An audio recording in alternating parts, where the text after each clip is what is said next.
Young rebel star Prabhas యొక్క ప్రభంజనం మామూలుగా కొనసాగట్లేదు. 'సలార్' మూవీ బాక్సాఫీస్ దగ్గర ఊచకోతకు వస్తుంది.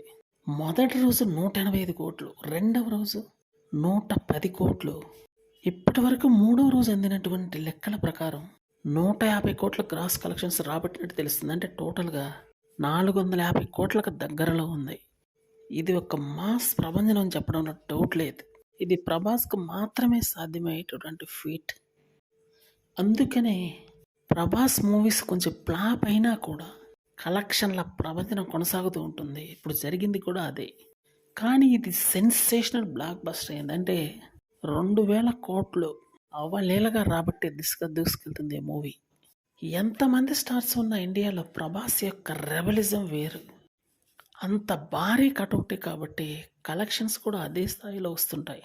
డైరెక్టర్ కరెక్ట్గా పడితే, స్టోరీ పడితే ప్రభాస్ యొక్క కటౌట్కి అదిరిపోయి కలెక్షన్స్ వస్తాయని మరోసారి నిరూపించింది 'సలార్'. ప్రశాంత్ నీల్ టేకింగ్ చేసినటువంటి విధానం అదిరిపోయింది.